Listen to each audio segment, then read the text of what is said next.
আজকের এই সাবেক কুমিল্লা 256 নির্বাচনী এলাকা পুনর্বহালের দাবিতে আজকের এই মানববন্ধন কর্মসূচির সম্মানিত সভাপতি উপস্থিত সদর দক্ষিণ উপজেলা, লালমাই উপজেলা এবং ঢাকার বিভিন্ন স্থান থেকে আগত আমার মুরব্বিয়ান ও ছোট বড় ভাইয়েরা, আসসালামু আলাইকুম ওয়া রাহমাতুল্লাহি ওয়া বারাকাতুহু। আমাদের স্বপ্নের ঠিকানা সাবেক 9 নির্বাচনী এলাকা মনিরুল হক চৌধুরী সাহেবের জনপ্রিয়তা ঈর্ষান্বিত হয়ে 2008 সালে অবৈধ মঈন ফখরুদ্দিন গং সরকার মনিরুল হক চৌধুরীকে রাজনীতি থেকে মাইনাস করার জন্য সম্পূর্ণ বেআইনিভাবে আমাদের নির্বাচনী এলাকাকে দুই খণ্ডিত করা হয়।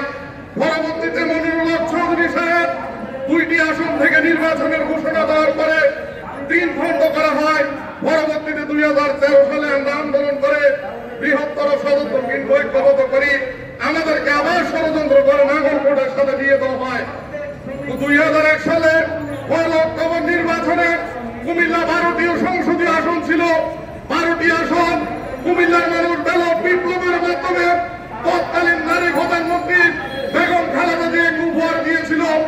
এই ষড়যন্ত্রের কারণে মনিরুল হক চৌধুরীর জনপ্রিয়তার কারণে ওনাকে রাজনীতি থেকে মাইনাস করার জন্য সাবেক 256 আমাদের 9 নির্বাচনী এলাকাকে সম্পূর্ণ বেআইনিভাবে ভেঙে টুকরো টুকরো করা হয়। আমরা বর্তমান নির্বাচন কমিশনের কাছে উদারত আহ্বান জানাবো যাতে আমাদের স্বপ্নের ঠিকানা সাবেক 9 নির্বাচনী এলাকায় পুনর্বহাল করা হয়।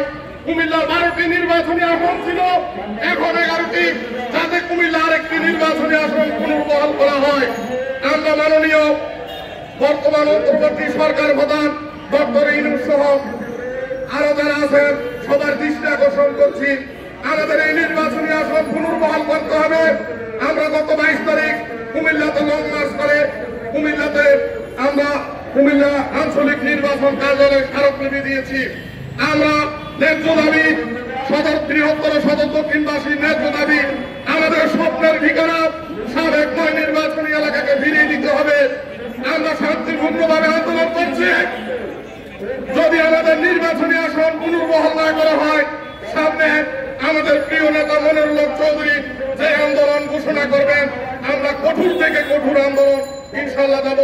আমরা আশা করব বর্তমান প্রধান নির্বাচন কমিশন সহ বর্তমান অন্তর্বর্তীকালীন সরকার আমাদের সাবেক 9 নির্বাচনী এলাকাকে ফিরিয়ে দেবেন, এই আশাবাদ ব্যক্ত করে আমি যারা আজকের এই মানববন্ধন অনুষ্ঠান আয়োজন করেছেন সবাইকে ধন্যবাদ জানিয়ে আমি আমার বক্তব্য শেষ করছি। আসসালামু আলাইকুম।